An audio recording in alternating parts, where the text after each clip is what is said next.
Kaibigan, alam mo ba ang tawag sa pusa na yan na madalas mong nakikita sa livestream ko dito sa kubo ni Juan? Yan kaibigan ang Maneki Neko Cat o tinatawag ding Lucky Cat. Sa video na ito ay ikukwento ko sa inyo kung ano ang 5 interesting na bagay tungkol sa Maneki Neko Cat. Hello! Kamusta ka kaibigan? Salamat sa pagpunta mo sa channel ko. Huwag mo munang kalimutan na mag-subscribe at i-click ang notification bell para ma-update ka sa mga susunod na videos. I-like mo na rin ang video na ito. Number 1. Ano ba ang Maneki Neko Cat? Ito ay salitang Japanese na sa Ingles ay fortune cat. Ito ay isang Japanese talisman o isang bagay na pinaniniwala ang nagbibigay ng swerte o good luck sa taong may-ari nito. Number 2. Ano ang legend o storya ng pinagmulan ng Maneki Neko Cat? May ilang storya tungkol dito.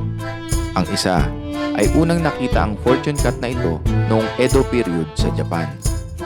Mga 17th century hanggang mid-19th century. Meron daw isang mayaman na lalaki na sumilong sa isang puno malapit sa isang templo habang bumabagyo. Hanggang sa napansin niya ang isang pusa na kumakaway sa kanya at sinundan niya ito papasok sa templo. Sandaling-sandali lang ay tinamaan ng kidlat ang puno na sinilungan niya. At dahil nailigtas ang kanyang buhay ng pusa na ito, ay nag-donate siya sa templo at umani siya ng maraming biyaya. At nang mamatay ang pusa, ay pinagawan ito ng rebulto bilang pagpugay. Number 3. Ano ang ibig sabihin ng kumakaway na kamay ng Maneki Neko Cat? Kapag kaliwa ang nakataas na kamay, ay nag-a-attract ito ng customers. Kapag kanan naman ang nakataas, ay nag-a-attract ito ng swerte at pera. At kapag dalawang kamay naman ang nakataas, ay nagbibigay ito ng proteksyon. Number 4. Ano ang ibig sabihin ng mga kulay na nakalagay sa Maneki Neko Cat? May ibang kulay din ang katawan ng Maneki Neko Cat, gaya ng gold. Narito ang mga kulay at ang mga kahulugan niya.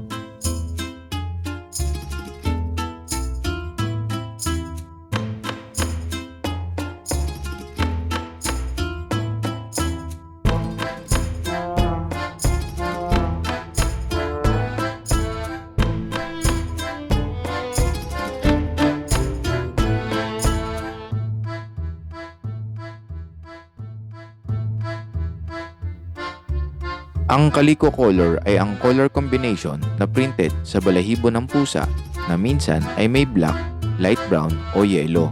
Ito raw ang pinakamaswerte sa lahat na nabanggit na kulay. At eto na ang panghuli, number 5. Ano ang ibig sabihin ng mga suot at hawak ng Maneki Neko Cat? A koban worth 1 ryo.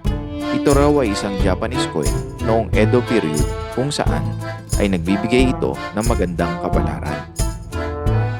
The Magic Money Mallet. Ito ay isang maliit na martilyo kung saan ay nagbibigay ito ng kasaganahan.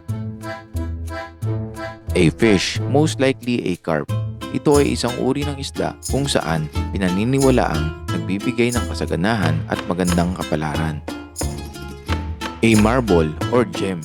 Ito ay isang money magnet at pinaniniwalaang ito ay isang crystal gem at nagre-represent ng katalinuhan. Iba-iba man ang paniniwala sa pagbibigay ng swerte, ay hango ito sa iba't ibang kultura ng mga tao sa iba't ibang bansa. Higit pa rin sa lahat ang pananalig sa Diyos na lumikha ng lahat.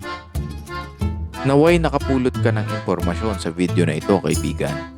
Huwag kalimutan mag-subscribe para sa mga susunod na videos. See you again kaibigan sa kubo ni Juan. Halika kaibigan, ating pag-usapan sa kubo ni Juan.